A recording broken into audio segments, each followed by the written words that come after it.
തൃശൂർ പൂരം വിഷയത്തിൽ ADGP report സമർപ്പിച്ച നടപടി സ്വാഗതാർഹമെന്ന് VS സുനിൽകുമാർ പറഞ്ഞു.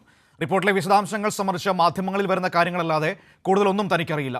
പൂരം വിഷയത്തിൽ വ്യക്തമായ രാഷ്ട്രീയ ഗൂഢാലോചന ഉണ്ടായിട്ടുണ്ടെന്നാണ് താൻ കരുതുന്നതെന്നും സുനിൽകുമാർ പറഞ്ഞു. തൃശ്ശൂർ പൂരവുമായി ബന്ധപ്പെട്ടിട്ടുള്ള വിശദാംശങ്ങൾ അടങ്ങുന്ന ആ പൂരത്തിൻ്റെ അലങ്കോലപ്പെട്ടതുമായി ബന്ധപ്പെട്ടിട്ടുള്ള റിപ്പോർട്ട് ഗവൺമെൻറ്റിലേക്ക് സമർപ്പിച്ചു എന്ന റിപ്പോർട്ടാണ് ഇപ്പോൾ വന്നിരിക്കുന്നത്. അത് സ്വാഗതാർഹമായ കാര്യമാണ്. റിപ്പോർട്ട് സമർപ്പിച്ചു എന്നുള്ളത് സ്വാഗതാർഹമാണ്.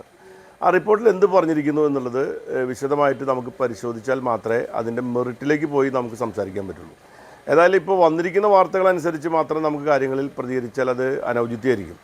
ഒറ്റ കാര്യം മാത്രമേ ഉള്ളൂ, ഈ പൂരത്തിൻ്റെ അലങ്കോലപ്പെട്ടതിൻ്റെ പിന്നിൽ വ്യക്തമായിട്ടുള്ള രാഷ്ട്രീയ ലക്ഷ്യത്തോടു കൂടിയിട്ടുള്ള ഗൂഢാലോചന നടന്നിട്ടുണ്ട് എന്ന കാര്യത്തിൽ എനിക്ക് യാതൊരു സംശയമില്ല. അത് സംബന്ധിച്ച വിശദാംശങ്ങൾ, അത് സംബന്ധിച്ച കാര്യങ്ങൾ ആ റിപ്പോർട്ടിൽ ഉണ്ടാവുമെന്നാണ് ഞാൻ പ്രതീക്ഷിക്കുന്നത്. എന്താ റിപ്പോർട്ട് വരട്ടെ, റിപ്പോർട്ട് വന്നതിന് ശേഷം കൂടുതൽ കാര്യങ്ങൾ അതിനെ സംബന്ധിച്ച് പറയുന്നതാണ് ശരി.